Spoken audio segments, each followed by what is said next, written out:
Amén. Venga conmigo, ¿está listo? Palabra de Dios dice: cazadnos las zorras pequeñas que echan a perder las viñas, porque nuestras viñas están en cierne. Amén. Bien, mis amados, le ha placido al Señor este tiempo para que nos detengamos a cazar zorras. Nos hemos constituido en cazadores últimamente. Amén. La preocupación de Dios con este tema es muy seria, porque cuando se trata de las viñas representan la familia, representan el ministerio.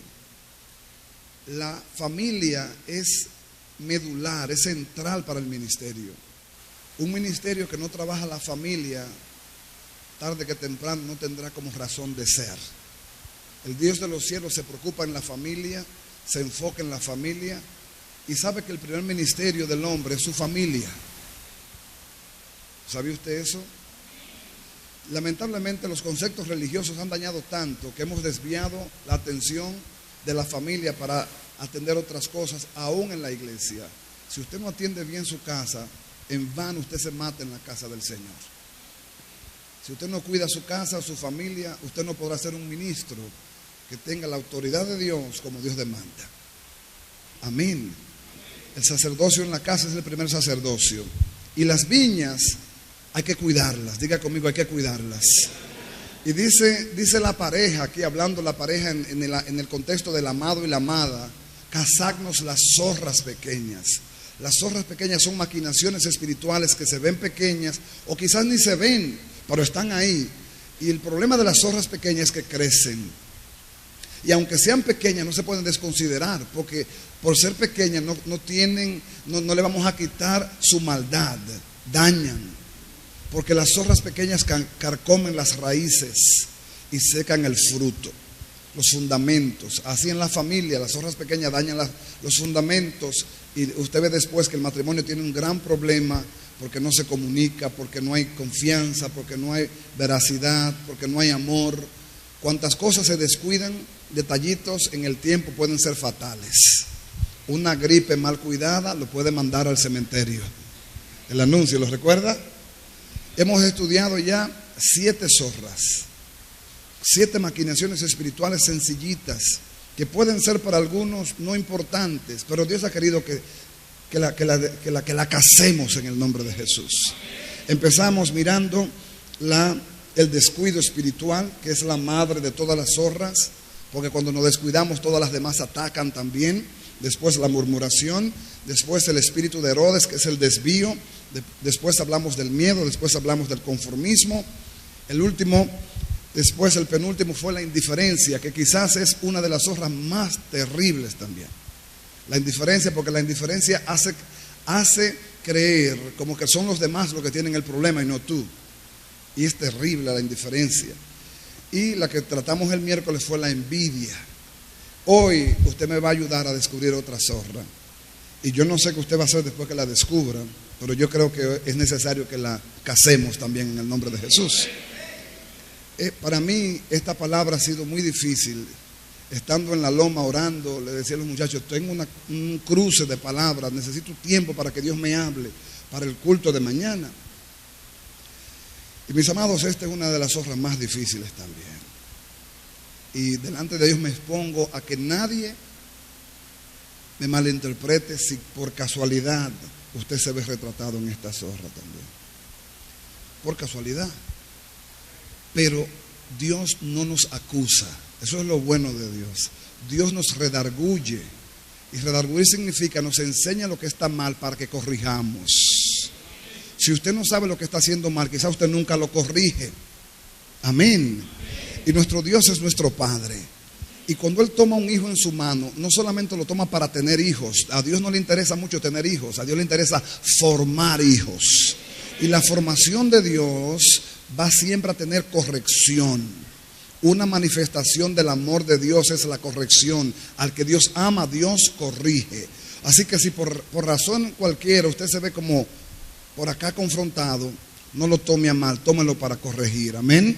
Venga conmigo al libro de Gálatas, capítulo 2. Y ahí usted va a buscar conmigo esta zorrita que la vamos a agarrar por el cuello y la vamos a apretar hasta que deje de respirar en el nombre de Jesús. Gálatas capítulo 2, del 11 al 20. Vamos a leer todos la palabra del Señor en la epístola del apóstol Pablo a la iglesia en Galacia. Una iglesia que Pablo fundó, una iglesia que Pablo le tuvo la honra de amonestar. Y también esta palabra sirve para nosotros. Gálatas capítulo 2, del 11 al 20. Dice la palabra del Señor. ¿Lo tienen, iglesia? Allá le están ayudando. Qué bueno. Buenos samaritanos. Dice: pero cuando Pedro vino a Antioquía, le resistí cara a cara. Oiga, Pedro era uno de los pilares de los discípulos de Jesús. De los tres pilares: Pedro, Jacobo y Juan. Pablo fue el último de los apóstoles en esa primera generación. Y dice Pablo que tuvo que confrontar a Pedro porque era de condenar. Dice: pues antes que viniesen algunos de parte de Jacobo, comía con los gentiles, pero después que vinieron, se retraía y se apartaba porque tenía miedo de los de la circuncisión. Y en su simulación participaban también los otros judíos, de tal manera que aún Bernabé fue arrastrado por la hipocresía de ellos. Pero cuando vi que no andaban rectamente conforme a la verdad del evangelio, dije a Pedro delante de todos: si tú, siendo judío, vives como los gentiles y no como judío, ¿por qué obligas a los gentiles a judaizar? Nosotros, judíos de nacimiento y no pecadores entre los gentiles, sabiendo que el hombre no es justificado por las obras de la ley, sino por la fe de Jesucristo, nosotros también hemos creído en Jesucristo para ser justificados por la fe de Cristo y no por las obras de la ley, por cuanto por las obras de la ley nadie será justificado. Y si buscando ser justificado en Cristo también nosotros somos hallados pecadores, ¿es por eso Cristo ministro de pecado? En ninguna manera. Porque si las cosas que destruí, las mismas vuelvo a edificar, transgresor me hago. Porque yo por la ley soy muerto para la ley, a fin de vivir para Dios. Con Cristo estoy juntamente crucificado. Y ya no vivo yo, mas vive Cristo en mí.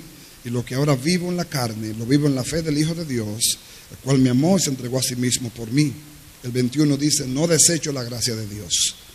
Pues si por la ley fuese la justicia, entonces por demás murió Cristo.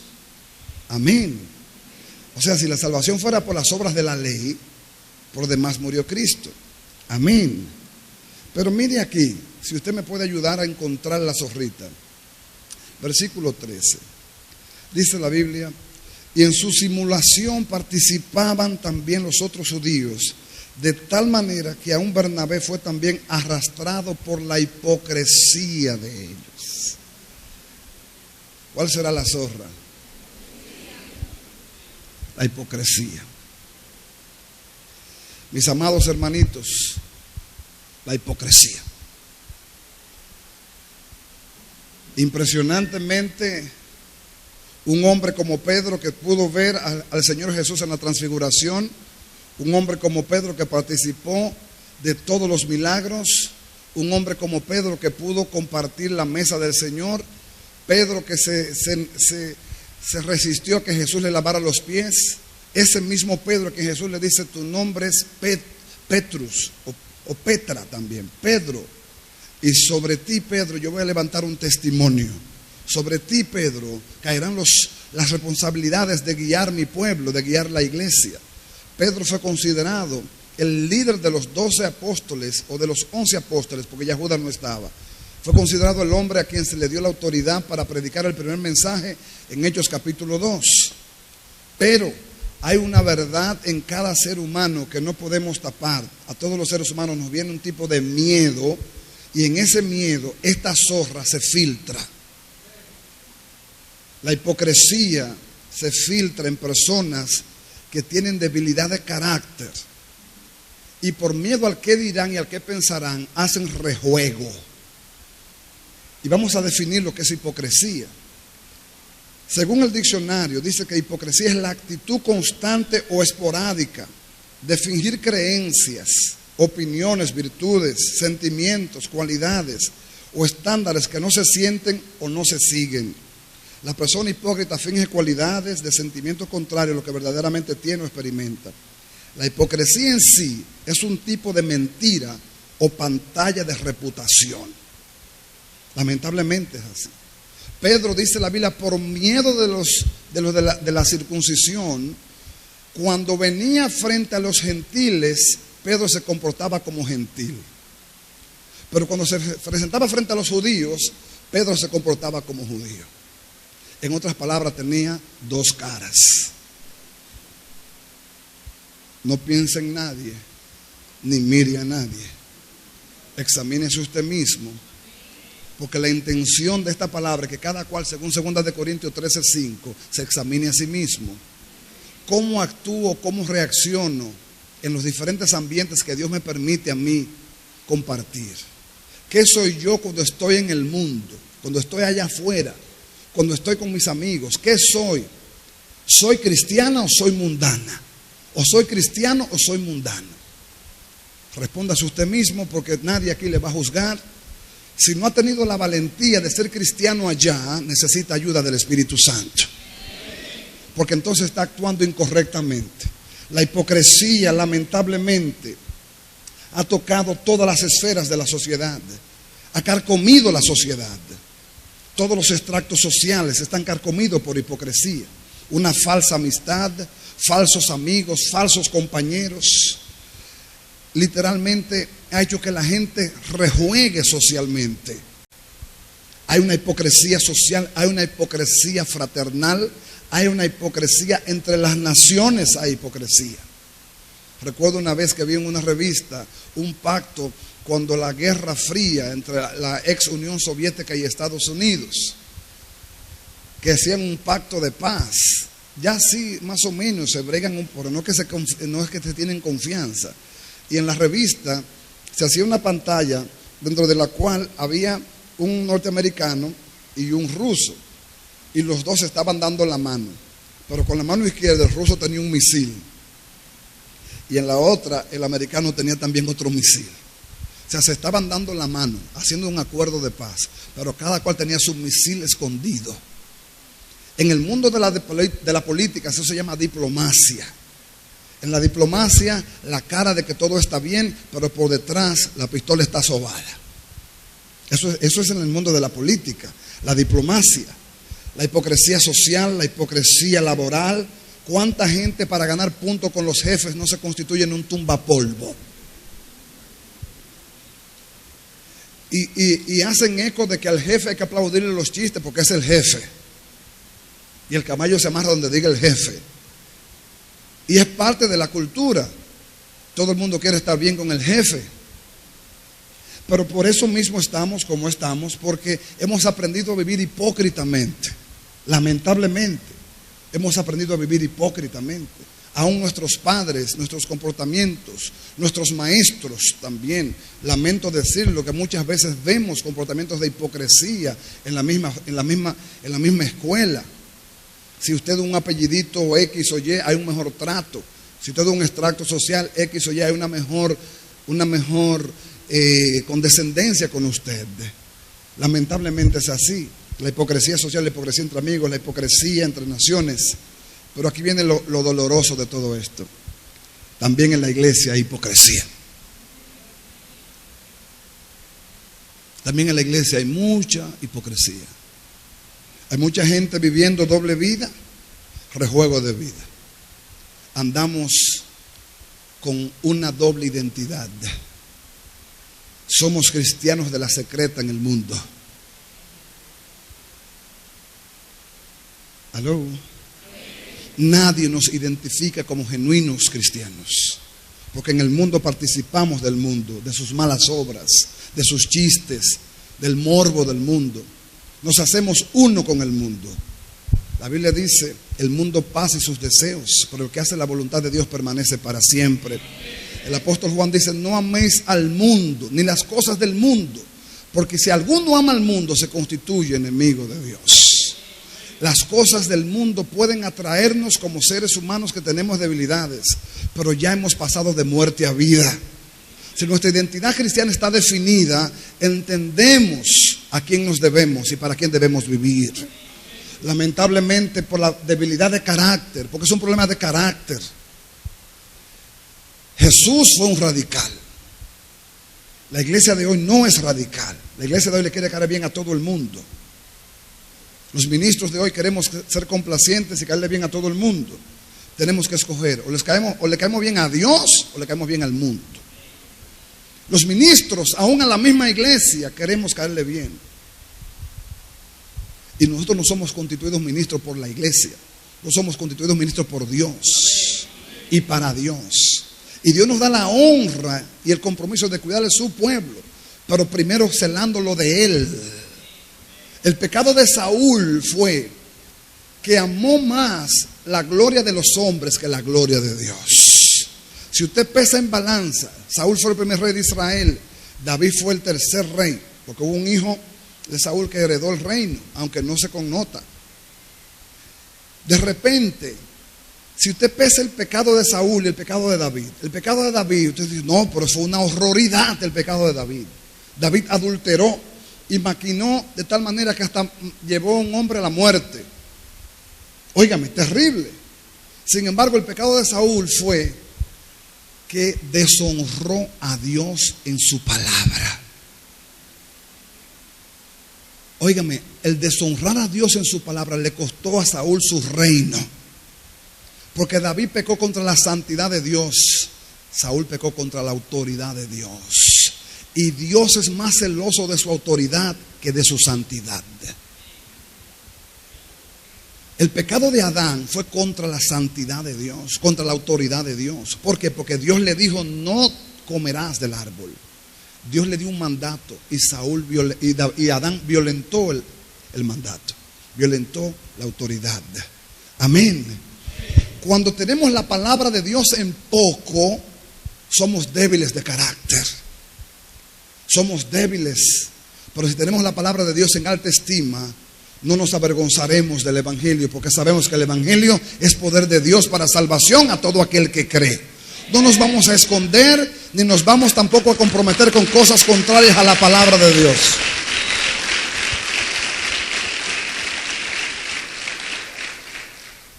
Hay una hipocresía en la iglesia terrible. Frente a los compañeros de trabajo somos tal igual que ellos. Frente a los compañeros de clase somos tal igual que ellos. Y usted dirá, pero es que somos igual que ellos. Bueno, en contextura podríamos ser igual que ellos. Sí, nos vestimos igual, estudiamos la misma materia, viajamos en carros iguales, pero en principio somos diferentes. En esencia somos diferentes. Nosotros somos la luz del mundo, establecidos por Dios para hacer la diferencia en un mundo que necesita ver a Dios. Pero si la sal se hace insípida, para nada sirve, dice la Biblia, sino para ser hollada por los hombres.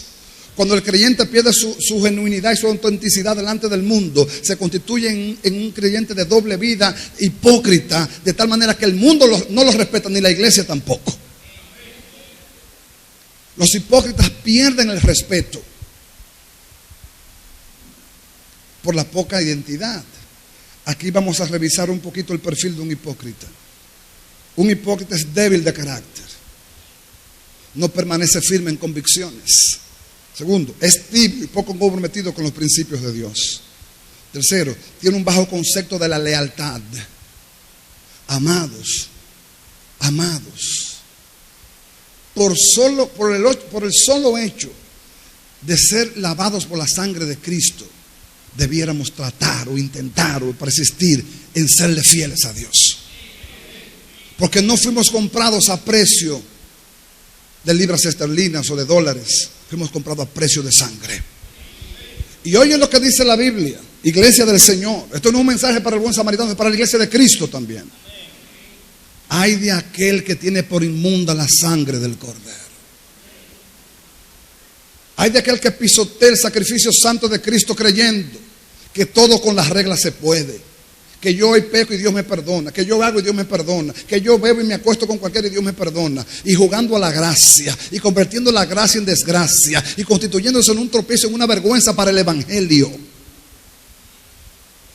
La hipocresía constituye gente débil en lealtad.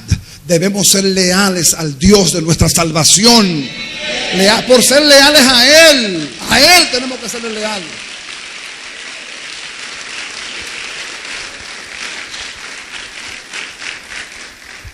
El decir yo no puedo. Cuando te pregunten por qué, porque yo soy fiel a mi Cristo, o quiero serle fiel a Cristo.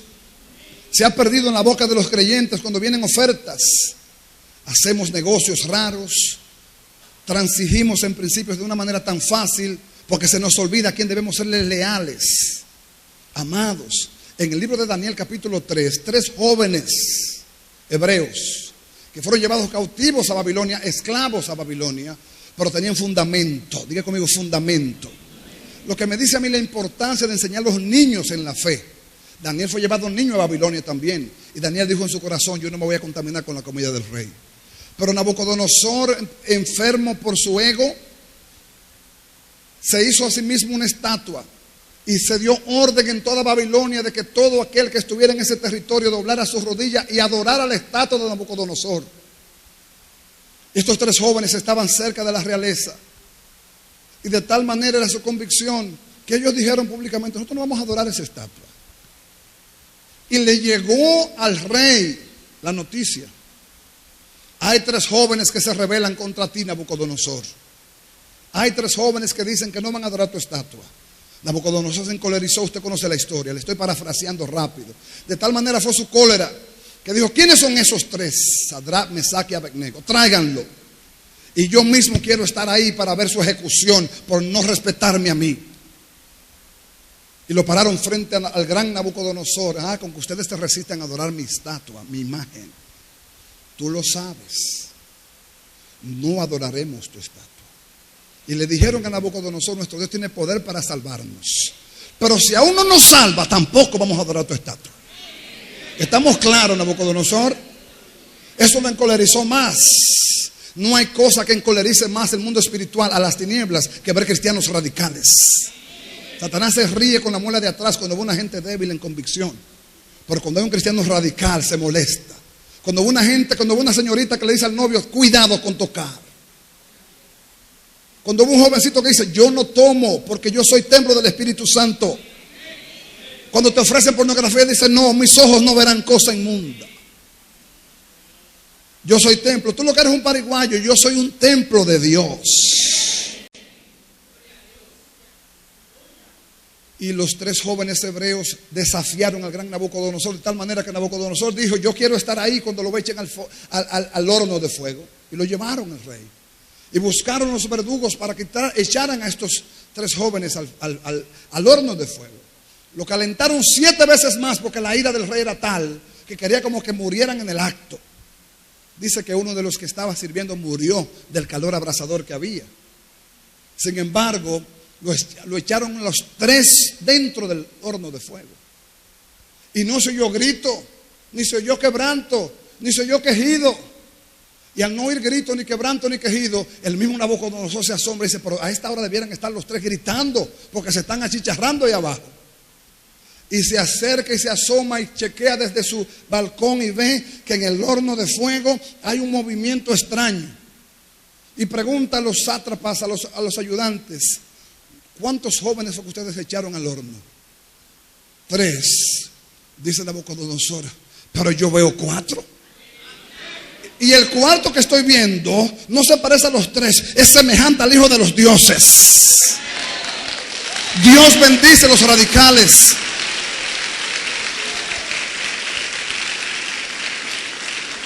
Dios honra a los radicales.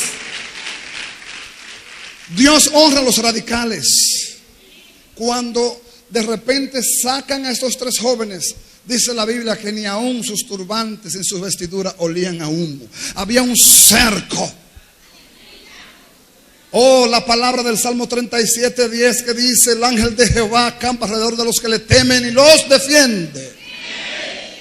Cuando eres temeroso de Dios, Dios activa su cobertura angelical. Cuando no eres temeroso de Dios, Dios le dice al ángel: siéntate, lo voy a dejar a su merced.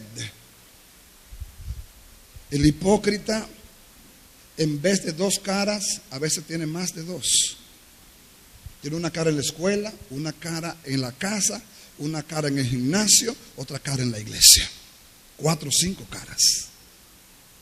Y las usa para sacar provecho según su conveniencia. Es dado usar palabras lisonjeras y halagüeñas para sacar provecho de alguien. Es un tumbapolvo. Habla por la espalda no tiene autoridad para ser frontal. Habla por la espalda. Habla por la espalda.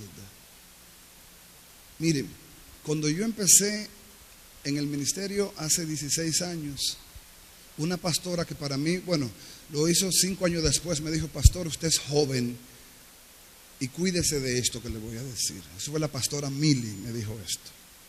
Por cierto, la pastora Mili viene en abril también. Dice: cuídese de los que le halagan,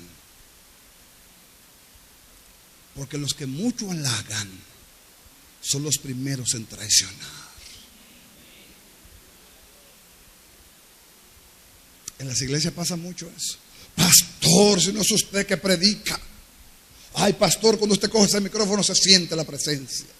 Si no es usted que predica, la iglesia no adora ni se enfoca. A mí no me gusta que el pastor salga, porque cuando el pastor sale, la gente como que no recibe la palabra. Tumba polvo.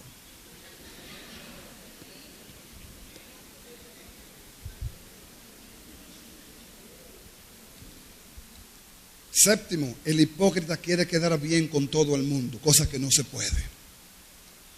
O eres de Dios o eres del mundo. No puedes servir a dos señores. No puedes caminar en una doble identidad. Esta zorrita viene cuando somos débiles en convicciones. Cuando tenemos convicciones firmes y fuertes, no nos escondemos, no nos avergonzamos. Al contrario, el apóstol Pablo le escribe a la iglesia de Roma: Dios es tan poderoso que levantó una iglesia en Roma, a los pies del imperio. Levantó Dios una congregación de poder y de autoridad. No dice cuántos eran, pero tenían convicción de Dios. Y Pablo le escribe una carta a los romanos, en capítulo 1, versos 16 y 18. Pablo le dice a los romanos: no me avergüenzo del evangelio, porque es poder de Dios para salvación a todo aquel que cree. No me avergüenzo de decir que soy cristiano.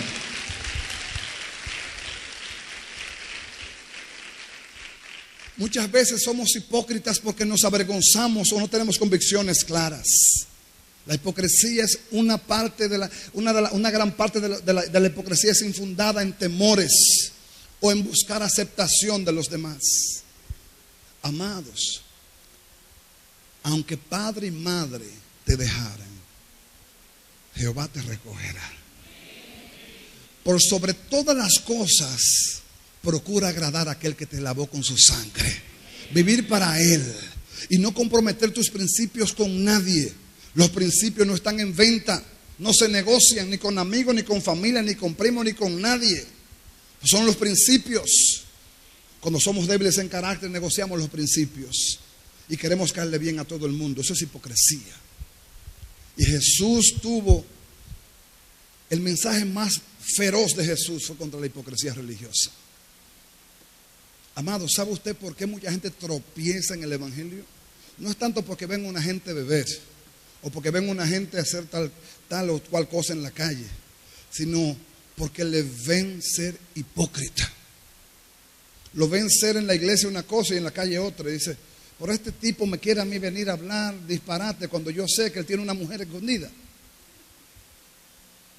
O esta mujer quiere venir a hablarme a mí cosas cuando yo sé que ella también tiene un embullo. O este quiere venir a evangelizarme a mí cuando yo sé cómo él vive. Por eso tenemos hoy un ruego delante de Dios: que Dios nos haga de una sola costura, de la cabeza a los pies. Que nos volteen por donde quiera y nos examinen por donde quiera y por donde quiera de cristiano. Que se metan en nuestras vidas, en nuestro Facebook, en nuestro BlackBerry. Que se metan en nuestras casas. Que nos hagan un historial de nuestras páginas en internet. Que nos hagan un historial de conversaciones. Que nos hagan un sondeo de relaciones, a ver cómo nuestras relaciones nos perciben. Y no es que no tengamos que tengamos necesidad de hacerlo, pero Jesús, oiga, Jesús, diga conmigo, Jesús lo hizo. En una ocasión Jesús se paró frente a los discípulos y le dijo: ¿quién dice la gente que soy yo? Tú eres uno de los profetas. Tú eres Juan el Bautista que resucitó. Jesús sabía quién él era. Él quería tener claro que los discípulos sabían quién él era. ¿Y ustedes quiénes dicen? ¿Qué dicen ustedes? ¿Quién soy yo? Entonces Pedro se levanta y dice: oiga, Pedro, tú eres el Cristo, el Hijo del Dios viviente. Jesús no hizo eso porque él tuviera debilidades de identidad. Lo que él quería era que los discípulos estuvieran claros. Pero sería bueno de vez en cuando preguntar: ¿cómo te percibe el entorno?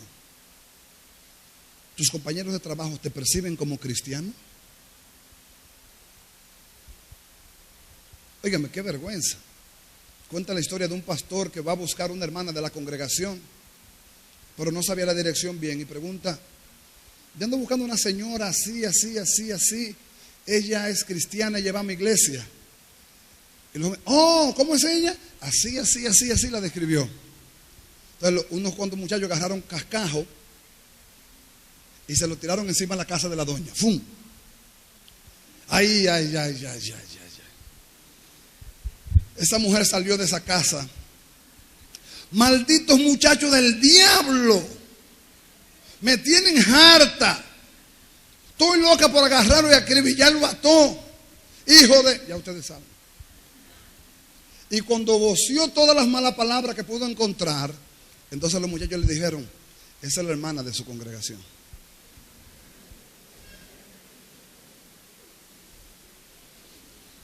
Que usted vaya al trabajo y pregunta: yo ando buscando un varón aquí que él es miembro de nuestra iglesia. Un varón miembro de la iglesia. Sí, él es cristiano, pero aquí no trabaja ningún cristiano. Sí. ¿Cómo se llama él? Fulano de tal. Fulano de tal. ¿Y fulano de tal es cristiano? No, déjese de cosas.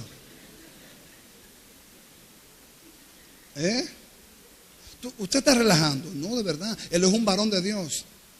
Un varón de Dios. Y enamora a todas las mujeres de la oficina.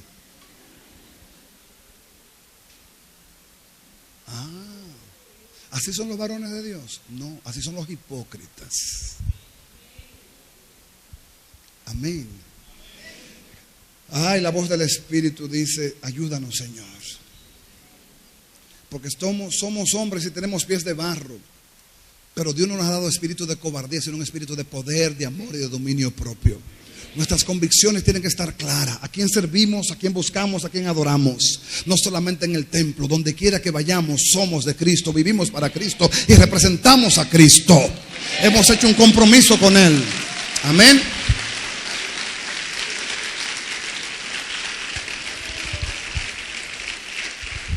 Venga conmigo a la Biblia, Mateo capítulo 23. Del capítulo 13 en adelante. Mateo capítulo 23 del 13 en adelante.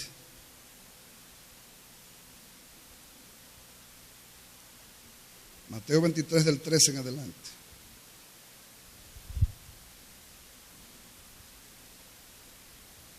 Hasta el 36, vamos a leerlo. Jesús en este capítulo enterito lo dedica a los fariseos y escribas. La palabra fariseo viene del original parushim, que significa separado. Separado. Por eso que el fariseo se parece mucho al santo, porque el santo significa apartado. ¿Oyeron? Santo significa apartado y fariseo significa separado. Se parecen mucho, pero no es lo mismo. Porque el que es santo es apartado del mundo para vivir para Dios. El fariseo se separa de los demás para condenarlos, para acusarlos, para echarle en rostro sus errores. ¿Está listo? Versículo 13 dice, Jesús dice: mas hay de vosotros, escribas y fariseos, porque cerráis el reino de los cielos delante de los hombres, pues ni entráis vosotros ni dejáis entrar a los que están entrando. 14. Ay de vosotros, escribas y fariseos, pero léalo con ánimo, porque devoráis las casas de las viudas y como pretexto hacéis largas oraciones, por esto recibiréis mayor condenación. 15. Ay de vosotros, escribas y fariseos, porque recorréis mar y tierra para hacer un prosélito, y una vez hecho le hacéis 2 veces más hijos del infierno que vosotros. Ay de vosotros, guías ciegos, que decís: si alguno jura por el templo no es nada, pero si alguno jura por el oro del templo es deudor. Insensatos y ciegos, porque ¿cuál es mayor, el oro o el templo que santifica el oro? También decís: si alguno jura por el altar no es nada, Pero si alguno jura por la ofrenda que está sobre el altar, es deudor. Necios y ciegos. Porque ¿cuál es mayor? ¿La ofrenda o el altar que santifica la ofrenda? Pues el que jura por el altar, jura por él y por todo lo que está en él o sobre él. El que jura por el templo, jura por él y por todo lo que habita. El que jura por el cielo, jura por el trono de Dios y por aquel que está sentado en él. 23. Ay de vosotros, escribas y fariseos hipócritas, que diezmáis la menta, el eneldo y el comino, y dejáis lo más importante de la ley, la justicia, la misericordia y la fe. La justicia, la misericordia y la fe. Esto era necesario hacer sin dejar de hacer aquello. Guías ciegos que coláis el mosquito y tragáis el camello. Ay de vosotros, escribas y fariseos hipócritas, porque limpiáis lo de fuera del vaso y del plato, pero por dentro estáis llenos de robo y de injusticia. Fariseo ciego, limpia primero lo de dentro del vaso y del plato, para que también lo de afuera sea limpio. 27. Ay de vosotros, escribas y fariseos hipócritas, porque sois semejantes a sepulcros blanqueados, que por fuera la verdad se muestran hermosos, mas por dentro estáis llenos de huesos de muertos y de toda inmundicia. Así también vosotros por fuera la verdad os mostráis justos a los hombres, pero por dentro estáis llenos de hipocresía e inequidad. Ay, papá. Se presentan justos, pero por dentro están llenos de hipocresía y de iniquidad.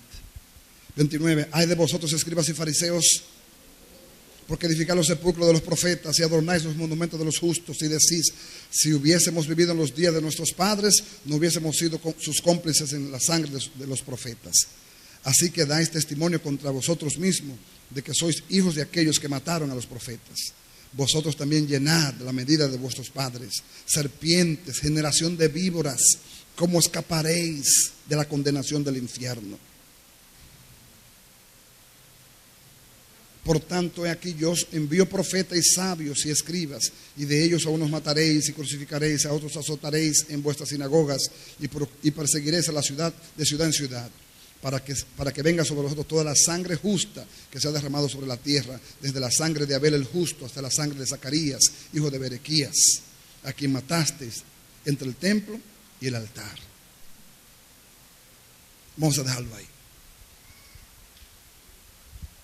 Ay de vosotros, escribas y fariseos hipócritas. No una vez, muchas veces y reiteradas veces. Cuidaban la imagen exterior, su corazón no les importaba. Cuidaban el caerle bien a los demás, pero no agradaban a Dios. Jesús no tuvo nada de pena o de misericordia contra los hipócritas. ¿Sabe usted una cosa? Tristemente hemos sido muy leudados por el espíritu de hipocresía.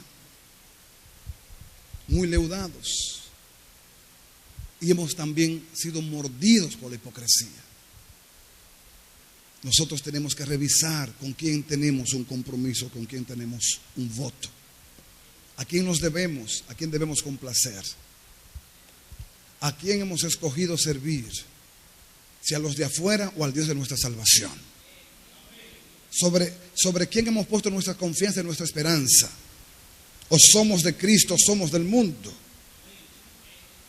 Esa tibieza religiosa, esa hipocresía religiosa, tiene como consecuencia ser vomitado de la boca de Dios y respetado en el mundo. Este es un tiempo, amados, de cazar una zorra muy fuerte y de definir identidad. De determinar que mi vida va a servir a Cristo. Yo no tengo compromiso con nadie sino con Él. Y no necesito hacer rejuego para caerle bien a nadie sino a aquel que me tomó como soldado. La verdad de los tiempos es que la iglesia ha perdido mucho carácter. Y la iglesia se ha debilitado tal que ha querido comprometerse con los deleites del mundo para agradar al mundo. Hoy la iglesia es tan mundana como el mismo mundo. Y yo no hablo de modas. Yo hablo de falta de compromiso. No hay un compromiso serio con Dios. Y ese compromiso tenemos que asumirlo o definirnos. O somos de Dios o somos del mundo. ¿Qué eres? ¿De quién eres? ¿A quién sirves? ¿A quién honras? En el templo todos tenemos ala y aureola. Pero cuando sales del templo, ¿cómo te conoce el mundo a ti? ¿Te podemos buscar como el cristiano en el barrio? Podemos preguntar por ti y decir, ¿dónde vive la sierva de Dios aquí? ¿Podemos? Cuando nuestra identidad está definida y clara, no hay temor. Pero cuando la identidad no está clara, sí hay temor y hay miedo. Dios no nos está jugando a la iglesia. Dios no nos está llamando a jugar al evangelio. Cuando Cristo fue a la cruz, Él no estaba jugando. Cuando se derramó su sangre, tampoco estaba jugando. Y cuando bajó a los infiernos, tampoco estaba jugando. Él estaba muy claro en lo que estaba haciendo. Tú no fuiste lavado por la sangre de un macho cabrío. Tú fuiste lavado por la sangre del unigénito del Padre, Jesucristo, el Hijo de Dios. Es demasiado alto el precio que está sobre tu cabeza para que tú seas un cristiano liviano. Es demasiado alto el precio con el cual tú fuiste comprado para tú tomar el evangelio a chercha. Lamentablemente se ha tomado así. Hoy un evangelio light, un evangelio deportivo, un evangelio sin compromiso. Y yo no hablo de compromiso en cuanto a servir a Dios en la casa, en cuanto a hacer cosas para Dios. Es un compromiso en cuanto a representar a Dios. La sangre de Cristo pesa sobre ti. La unción del Santo pesa sobre ti. El Espíritu Santo está sobre ti. Donde quiera que tú vayas, tú eres una hija de Dios, un hijo de Dios. Y tienes la legalidad de representar a Dios. Porque eres un hijo de Dios. Cuando no somos claros en nuestra identidad de hijos de Dios como tal, en el mundo somos hijos de tiniebla. No más. Dígale a alguien, no más. Nuestra identidad debe estar clara, definida y precisada en Cristo. No vamos a levantar antorcha denominacional ni congregacional y decir yo soy de tal o de cual. Soy de Cristo.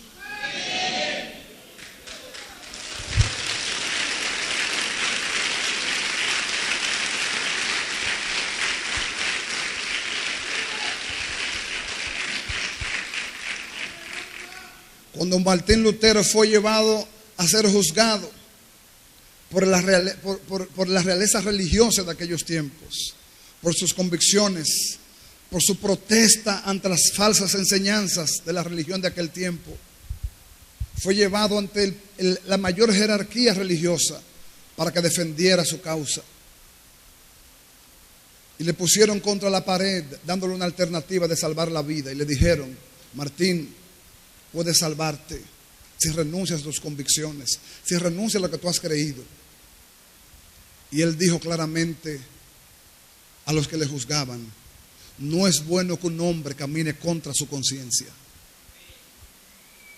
Y le dijo públicamente, mi conciencia está cautiva por la palabra de Dios. Mi conciencia está cautivada por la palabra. Yo no puedo ir en contra de la palabra. Aleluya. Cuando yo vi eso dije, Dios mío, ¿cuánto necesitamos una determinación así? ¿Por qué no hago lo que el mundo hace? Porque yo no soy del mundo que camina en el mundo. ¿Por qué no comparto los ambientes que ellos comparten? Porque Dios me llamó a ser diferente a ellos. ¿Por qué no hago lo que ellos hacen? Porque no puedo impactarlos si hago lo mismo que ellos hacen. Usted nunca va a impresionar al mundo con lo que el mundo tiene. Usted lo impresiona con lo que ellos no tienen. Ellos no tienen a Cristo. Pero usted lo puede impresionar si usted vive para Cristo. Cuando digo impresionar significa que ellos vean sus convicciones, su determinación. Usted no ha tomado el evangelio en poco, ni la sangre de Cristo en vano. Usted tomó el evangelio en serio. Porque en serio usted fue llamado también. En serio usted fue limpiado por la sangre de Cristo. En serio fue sellado con el Espíritu Santo. Y en serio usted quiere entrar al reino de los cielos también, a la vida eterna. Amén. Por lo tanto, no vivamos hipócritamente el evangelio. Determinemos, vivamos evangelio con poder. Digámosle a Cristo, sí Señor, yo voy a vivir para ti. Sí Señor, yo voy a renunciar a toda doblez. Sí Señor, Quiero ser un cristiano de una sola costura. No que lo haya logrado, como dijo Pablo, soy débil, pero que quiero correr como el que lo va a lograr.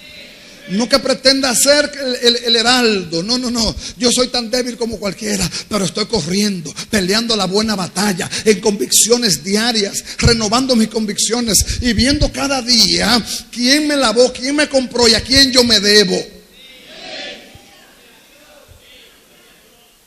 El hipócrita no sabe ni a quién se debe. Por eso tenemos que erradicar la hipocresía de la iglesia, porque la iglesia sabe a quién se debe. La iglesia sabe quién es su Señor. La iglesia sabe quién es su Dios. Y por lo tanto la iglesia tiene que pararse en dos patitas y determinar decir, como dijo Job, yo sé que mi Redentor vive. Aún del polvo me levantará. Estoy siendo procesado por Dios, pero prefiero ser procesado por Dios antes que los deleites del mundo, porque el proceso de Dios es para vida y los deleites del mundo son para muerte. Pero prefiero ser vituperado momentáneamente como prefirió Moisés. Moisés renunció a los privilegios de Egipto y renunció a ser llamado hijo de Faraón, renunció a los deleites del palacio de Egipto y prefirió los vituperios del pueblo de Dios, porque Moisés puso la mirada en el invisible, puso la mirada en el galardón. Él sabía que llegaría la hora donde el Dios de los cielos lo iba a honrar. Es posible que tú tengas un padecimiento momentáneo, pero va a llegar la hora de la honra. Es posible que pierda 2 o 3 que se llaman amigos y no son amigos nada. Es posible que pierda 2 o 3 que se llaman amigos y no son amigos nada. Amigo es Cristo, y los que son de Cristo pueden ser tus amigos también. Pero déjame decirte que en el mundo no hay tal amistad, hay conveniencia por lo que tú puedes dar, lo que tú puedes ofrecer. Y el pantalleo y el galanteo con que la gente vive. Yo te pantalleo a ti, tú me pantalleas a mí, somos canchanchanes. Pero no hay tal lealtad. No hay tal lealtad.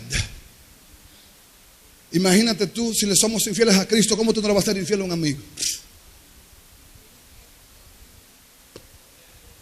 Necesitamos volvernos, amados, a los fundamentos de la vida cristiana radical.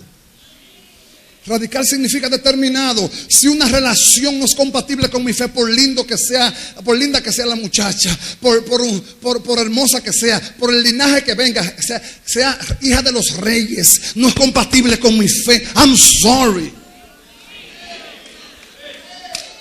No es compatible, se acabó.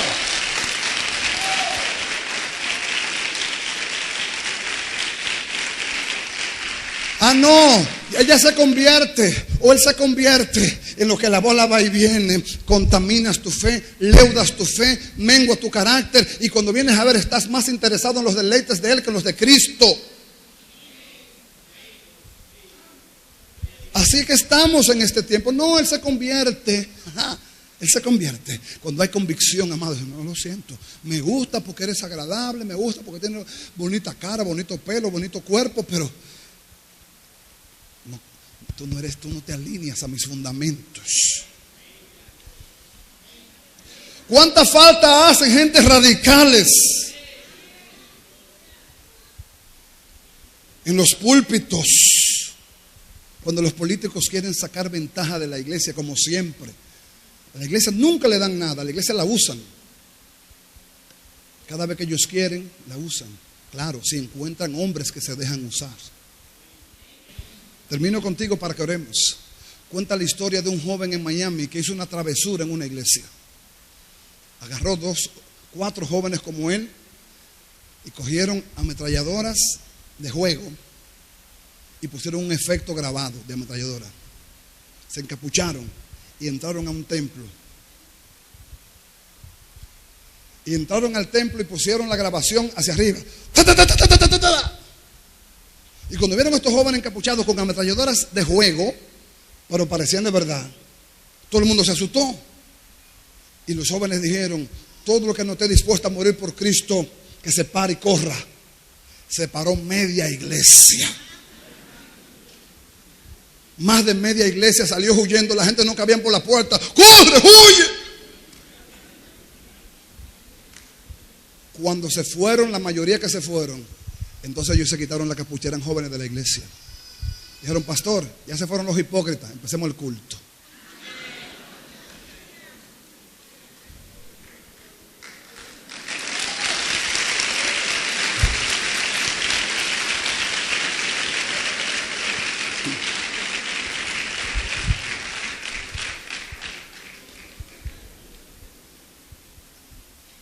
Si eso nos pasara a nosotros, aquí hay 4 puertas y 4 ventanas.